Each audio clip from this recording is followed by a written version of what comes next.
Bonjour à tous, dans cette vidéo je vous propose l'étude d'une fonction puissance ici, 2x carré moins 4 au cube.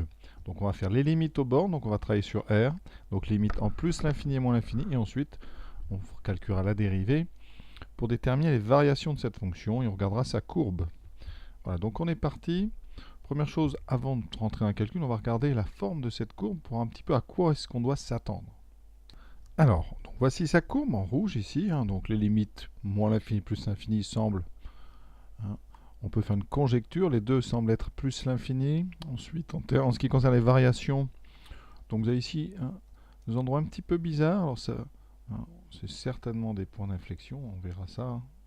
Donc, à quoi peut-on s'attendre quand on va dériver? Donc, premièrement, vous avez toute une fonction qui est décroissante, avec ici, vous voyez, je les entoure, ici on a des points d'inflexion, ça veut dire des endroits où les tangentes sont horizontales. Et pareil, de l'autre côté, ici, vous avez un deuxième point, certainement d'inflexion. Alors ça, sur une dérivée, ça veut dire que la dérivée va s'annuler sans changer de signe. Donc ici, on aura une dérivée négative, puisque la fonction est décroissante. Ici, la dérivée va certainement s'annuler, puis repartir négative. Et dans l'autre sens, ça sera positive, nulle, positive. Donc, on doit s'attendre à un tableau de signes qui va être sous cette forme ici. Donc vous aurez une dérivée f' qui va être négative, nulle, négative, nulle ici au niveau du minimum, et ensuite on repart plus. Voilà. Et ce qui fait que dans le tableau de variation, on devrait trouver une décroissance, décroissance, avec ici deux points particuliers qu'on appelle des points d'inflexion. En ce qui concerne les valeurs de c des x, ici, si on est vers moins 1,4, voilà, on verra ça. Donc on est parti maintenant pour l'étude à proprement dit maintenant des limites en moins l'infini et plus l'infini. Alors la fonction est donnée, elle est définie sur R, on peut quand même le vérifier. Vous avez une fonction ici puissance, c'est-à-dire une fonction sous la forme dont l'expression est sous la forme u de x au cube. Ça sera important parce que pour dériver, on va s'en servir. Vous avez donc une composée, c'est-à-dire qu'à l'intérieur d'une fonction cube, vous avez mis une expression u de x, ici qui est 2x carré moins 4. 2x carré moins 4, c'est un polynôme du second degré, donc c'est défini sur R, et on sait qu'un cube est défini si ce qu'on met à l'intérieur est défini. Donc ici, pas de problème, effectivement, cette fonction est bien définie sur R. La limite en plus l'infini maintenant. On a dit que la fonction, donc, c'est une composée. On va donc regarder ce qui se passe pour 2x carré moins 4. Alors, limite, donc quand x tend vers plus l'infini de 2x carré moins 4. Alors là, deux façons de faire. Soit vous avez vu le principe du plus haut degré, c'est-à-dire que vous savez que la limite de ceci, c'est la limite de 2x carré. Ça, c'est le principe du, ce qu'on appelle le principe du plus haut degré, le monôme de plus haut degré. Et donc cette limite, c'est plus infini. Ou alors, mais si vous ne l'avez pas vu, vous êtes obligé. Alors, plusieurs façons de faire. Une façon de faire, ça serait de factoriser par 2x carré. On obtiendrait 1 moins donc 4 sur 2x carré. Ici, 4 sur 2x carré, ça tend vers 0 en plus l'infini. Donc la parenthèse tend vers 0. Il vous reste donc, par produit, une limite ici, 1 dans les parenthèses, plus l'infini devant, donc la limite serait plus l'infini. Ça, eh bien, ce 2x carré moins 4, on va le mettre à l'intérieur d'un cube. On va donc raisonner par composition. Il nous faut donc la limite de x3 quand x tend vers, alors ici attention, x, grand X ça va être 2x carré moins 4, donc ici on va regarder en plus l'infini. Mais c'est ce plus l'infini qui est ici, c'est important. D'accord? On regarde la limite là où va grand X. Et donc on trouve effectivement, ça c'est simple, c'est plus l'infini. Et donc ici on écrit par composition limite de f en plus l'infini est donc égale à plus l'infini. Vraiment, il faut que vous compreniez que notre fonction, c'est donc une fonction qui s'écrit sous la forme u de x au cube, avec u de x égale à donc 2x carré moins 4. Et donc votre grand x ici, eh bien c'est u de petit x. En moins l'infini, rien ne change. Ici, on regarde la limite en moins l'infini de 2x carré moins 4, c'est la même que la limite donc en moins l'infini de 2x carré, et ça on sait que c'est plus l'infini à cause du carré. Donc on va regarder le cube au même endroit que tout à l'heure, c'est-à-dire en plus l'infini, le même plus l'infini qui est ici en jaune. Et donc par composition, la limite de f en moins l'infini, c'est aussi plus l'infini. Une autre façon de concevoir le problème de ces deux limites, c'est d'imaginer le développement de 2x² moins 4 au cube. Si on développait, quel serait le terme de plus haut degré?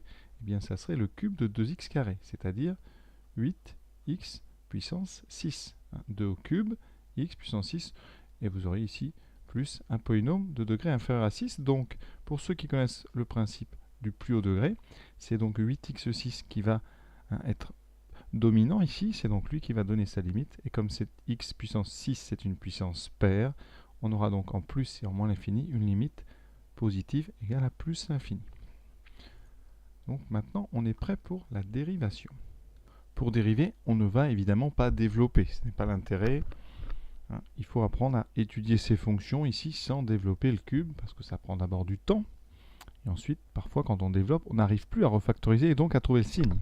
Donc on doit se débrouiller ça. Alors la fonction f, donc on a dit, c'est u au cube avec u de x qui vaut 2x² moins 4. Cette fonction u, c'est un polynôme, elle est dérivable sur R, aucun problème. C'est un polynôme de second degré d'ailleurs. Et donc, d'après le cours, u3 va être dérivable, donc u3 est dérivable partout. Il n'y a aucun problème de dérivation puisque u n'en a pas, donc est dérivable sur R. Et d'après le cours, f', ça c'est une formule de cours, ça sera 3 u' u carré. Alors d'où est-ce que je sors cette formule? Eh bien, il faut absolument connaître la formule générale. Quand on dérive u puissance n, eh bien, ça donne n u' un moins 1. Ça veut dire que, eh bien, vous pouvez en déduire une série de formules. Si vous voulez dériver u carré, vous aurez 2 u' u puissance 2 moins 1, donc u puissance 1, donc u. Si vous dérivez u3, c'est celle qui nous concerne, vous aurez 3 u' u carré, la puissance diminue. Si vous dérivez u4, vous aurez 4 u' u3, et etc. Vous voyez, c'est très simple à dériver. Donc voilà pourquoi il ne faut pas développer f, il faut utiliser cette formule, parce que cette formule, c'est déjà une factorisation. Vous avez déjà u' et u carré. En plus, u carré, là, ça va être très pratique, parce que au niveau du signe, déjà, on n'aura pas de possibilité d'être négatif, strictement. Alors ici, donc on a u de x qui est 2x² moins 4. Ça veut dire que u' de x, c'est 4x. Et donc, f' de x, pour tout x, ça va être 3 fois u', donc 3 fois 4x, fois 2x² moins 4 au carré. On n'a donc plus qu'à étudier le signe de cette dérivée. Alors le 3, on peut, à la rigueur, le mettre avec 4x. Surtout, vous ne rentrez pas le 3 dans les deux parenthèses, on le rentre dans une seule. Ce serait une grosse erreur. Donc ici, ça fait 12x multiplié par 2x² moins 4 au carré. Vraiment, j'insiste, on ne rentre pas le 3 dans deux parenthèses en même temps. Ça veut dire que vous rentreriez ici, oh là là, 3 fois 3, donc 9. En plus, ici, avec un carré, ça serait doublement faux. Si vous avez un 3 ici, eh bien, évidemment, vous ne pouvez pas rentrer le 3 à l'intérieur, parce que pour rentrer un 3 dans un carré, il faudrait avoir un 9 devant. Parce que carré, ça veut dire que vous avez deux facteurs. Donc faites bien attention à ce genre de petits détails qui peut coûter cher. Pour l'étude de signe, on a donc 12x. Alors 12x, ça c'est très simple. On va quand même faire un petit bilan. 12x, vous savez que sur R, c'est une fonction affine. Donc 12x égale 0. Ça veut dire tout simplement que x égale 0. Ça ne s'annule qu'en 0. C'est une fonction affine croissante, donc le signe, ça sera moins 0 plus, et ça s'annule donc en 0. Pour 2x² moins 4, attention, c'est un carré, mais on doit quand même étudier la possibilité de s'annuler. Donc ici, on va d'abord regarder si 2x² moins 4 peut être égal à 0. Et ça, effectivement, 2x² moins 4 égale 0, c'est tout à fait possible. Ça veut dire que x carré serait égal à 4 sur 2, donc égal à 2. Et ça, vous avez donc deux possibilités. C'est x égale moins racine de 2 ou x égale racine de 2. Donc attention, f' va s'annuler deux fois. Deux fois. Dans le tableau, on va le faire ça proprement. Donc on fait un tableau. Vous allez donc avoir ici comme valeur importante x, donc moins l'infini, moins racine de 2, 0. C'est pas une fonction aussi simple que ça à étudier, et plus l'infini. on va faire plusieurs lignes. La première, évidemment, ça va être la ligne de 12x. Pour ceux qui n'ont pas multiplié le 3 et le 4, vous aurez une ligne de 4x qui revient exactement au même. Et vous aurez ici la ligne 2x carré moins 4 au carré. Cette ligne, c'est un carré. Donc déjà, vous n'aurez que des plus. Il n'y a aucune autre possibilité. Vous aurez comme ça des plus partout. Donc n'essayez pas de mettre des moins. Par contre, on a vu quoi? Que ça s'annulait en moins racine de 2 et en racine de 2.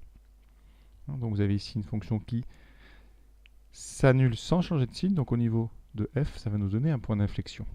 Pour 12x, ici c'est là qu'on va avoir des colonnes qui vont apparaître. Ici, 12x, on a dit fonction affine croissante. Donc on a une fonction comme ça qui s'annule en 0, qui va être négative avant et positive après. Et donc on n'a plus qu'à faire le bilan pour f' de x. Ça va donc nous donner une fonction f' particulière, moins 0, moins. Là vous avez, vous voyez, une fonction dérivée qui s'annule sans changer de signe. Vous avez un moins de chaque côté. Ça donne un point d'inflexion. Ici on a une dérivée qui s'annule, mais on a moins et plus. Donc on a tout simplement ici, c'est un minimum. Et ensuite plus 0 plus, vous avez un deuxième point d'inflexion. Donc très intéressant, on regardera sur le dessin. Pour la fonction f, ça nous donne donc une fonction. Ici, on n'a pas le choix, on est obligé de mettre une seule flèche. Et ici, une fonction, voilà, on n'a plus qu'à réindiquer les deux limites qu'on a calculées tout à l'heure, plus l'infini, tout à fait cohérent. Et l'image de 0, alors en 0, c'est la fonction de x carré moins 4, donc ça fait moins 4 au cube. F de 0, c'est moins 4. Donc au cube, ça fait moins 64. Ici, donc moins 64. Et on précise donc deux points d'inflexion.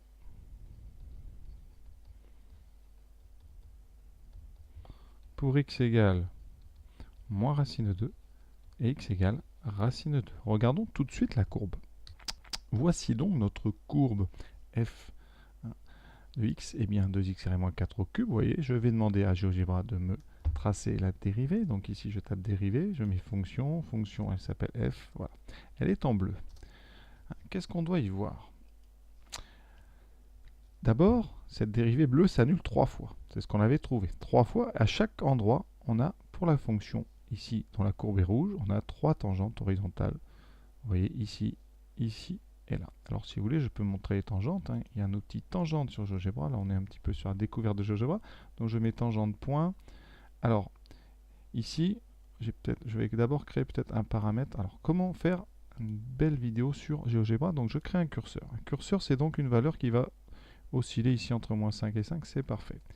Cette valeur, je l'appelle A. Maintenant, je vais demander à la GeoGebra de me tracer la tangente en A. Donc, tangente en A à la fonction ici f. Vous allez voir, elle est en noir, c'est parfait, comme ça on la verra bien. Ça, c'est la tangente pour x égale 1. Vous voyez bien, pour x égale 1, la tangente, elle monte, donc la dérivée positive, on est ici. Quand je me place en a égale 0, ici, a égale 0, voilà. En a égale 0, vous voyez, ma tangente, elle est ici. La dérivée s'annule, donc la courbe bleue, à cet endroit, coupe l'axe horizontal. Pour racine de 2, donc 1,4, à peu près, on est ici, on a bien une tangente horizontale, vous voyez. Là, la courbe rouge, ici, eh bien, elle a bien une tangente horizontale, et la courbe bleue s'annule, c'est la dérivée. Donc il faut que vous appreniez aussi, c'est pas forcément évident sur une vidéo, à bien arriver à analyser quand on donne la courbe d'une fonction et sa dérivée en même temps pour bien voir les liens. Et donc pour terminer, on va faire un balayage rapide de la courbe de gauche à droite. Donc à gauche, vous voyez, on a des tangentes qui sont très très pentues et décroissantes, parce que la courbe bleue a des valeurs très négatives. Et quand on va vers la droite, ici on va s'approcher du point d'inflexion. Ça veut dire que les tangentes remontent. Donc la courbe bleue a des valeurs de plus en plus grandes. Ensuite, c'est toujours des valeurs négatives par contre. Donc on a toujours des tangentes qui descendent jusqu'au point d'inflexion en 1,4. Là on a dit on a une tangente horizontale. Donc et bien après, qu'est-ce qui va se passer? Eh bien la courbe bleue elle redescend encore. Donc les pentes vont être encore décroissantes. Elles vont descendre négatives. Et donc ici on a encore une perte. Et qu'est-ce qui va se passer? Eh bien jusqu'à 0, on a comme ça des pentes qui sont donc négatives. Et en 0, on a une pente nulle, donc une tangente horizontale. Et dès qu'on a passé ce point-là, La courbe bleue étant au-dessus, eh bien, la courbe rouge va être croissante. Et donc, vous voyez pourquoi là, maintenant, notre courbe rouge est croissante. Il y a un petit faux plat, un point d'inflexion ici en 1,4.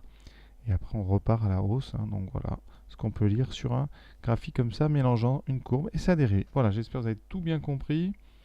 Je vous souhaite une bonne fin de journée. À bientôt.